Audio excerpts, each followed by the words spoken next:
The Trump administration opening a new channel in its immigration crackdown as ICE agents descend on Minneapolis to root out illegal Somali immigrants. The operation targeting as many as 500 Somalis in the city. In New Orleans, meanwhile, a city council meeting descended into chaos yesterday when an anti-ICE protester and protesters stormed council chambers, shouting down officials, clashing with police over the launch of Operation Catahoula Crunch. Joining me now is the Department of Homeland Security Public Affairs Assistant Secretary Tricia McLaughlin. Tricia, good to have you. Thanks very much for being here. What can you tell us about these new plans in Minneapolis and elsewhere?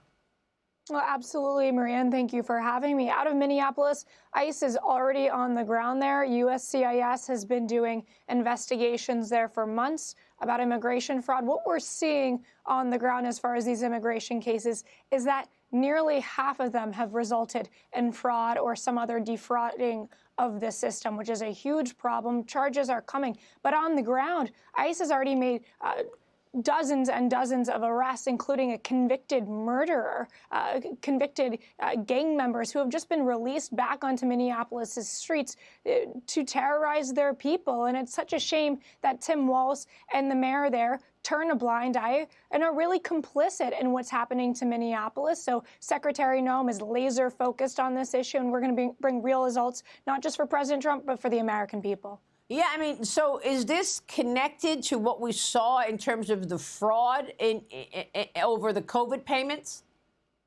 There is a connection there. It's been really a whole of government approach. President Trump has done such a phenomenal job of removing these silos between our intelligence agencies, between the FBI, the DEA, Homeland Security investigations. We've been all over this. I mean, we've also seen, a nexus of terrorism there as far as this Somali population and others in these communities giving money to terrorist cells outside of our country. That's something we're certainly tracking down.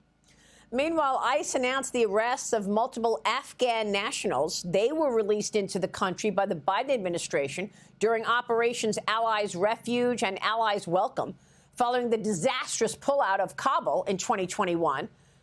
Convictions there include crimes of kidnapping and child molestation. More than 5,000 Afghan nationals brought into the country in 2021 were reportedly flagged for national security reasons. How is that possible, Tricia? These people were flagged for national security issues, and yet they're still in the country? They were. And we've had a huge uphill battle on this issue because there was absolutely no vetting by the Biden administration when they were letting 100,000, possibly even 200,000 of these Afghan nationals into our country, primarily military-age fighting men. We're talking about no biometric data, no criminal background checks, no cyber, no financial crime background checks. Really, they were taking statements of fact, vouchers from other people who said, yes, these are good people, they should come into the country. When we're just seeing 3 individuals in the last week alone who came under this Biden parole program, and they turn out to have terrorist interests or commit terrorist acts, as we just saw. Just 2 days ago, out of Virginia, we have an individual who is a member of ISIS-K. His father was also a leader of a militant group in Afghanistan. He should have never been allowed into this country, and yet he has been here for 5 years, and he could have committed just an act of terror. And Maria, we all know it just takes one. Unbelievable. Well, look, what about this man with an extensive criminal record who was arrested on Monday after throwing multiple Molotov cocktails at an immigration services building in Los Angeles? He was also reportedly shouting anti-ICE sentiments. DHS held holding a hearing Wednesday focused on the attacks on law enforcement officers around the country. And one Democrat is blaming the president's agenda for these attacks. Watch this. We have all seen the National Guard deploy into communities, not to support law enforcement missions, but to wander down residential streets, help with yard work just outside the Capitol, or simply serve as a political scenery. Now 500 more guardsmen are being sent into Washington, D.C. because this administration is choosing optics over strategy and politics over safety. These people should not be placed in harm's way to serve as props in the president's twisted agenda. But I do not want to hear selective, phony outrage about rhetoric from people who only sometimes, when it's beneficial to them, want to protect law enforcement. I mean, Tricia, this is fueling this. I mean, death threats against ICE officers are up 8,000%, according to your department. How do you come up with that number? It's horrendous. What she just said is absolutely vile, Maria. We're not just seeing death threats up against our law enforcement officers. We're seeing assaults against our law enforcement up 1,000%. We're also seeing our law enforcement's families are being impacted. They are being targeted.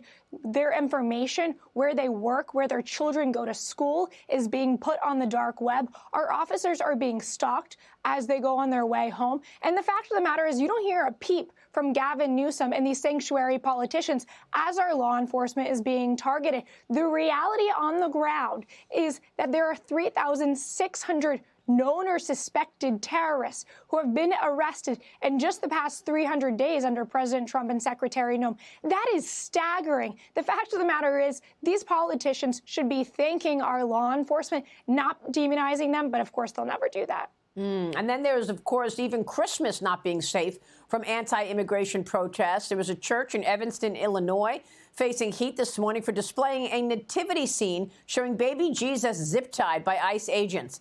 The church says this installation reimagines the nativity as a scene of forced family separation, drawing direct parallels between the Holy Family's refugee experience and contemporary immigration detention practices, Tricia. Children are not being zip-tied. This is, again, another disgusting smear. Maria, when does this stop? We've already seen a terrorist attack against our law enforcement officers.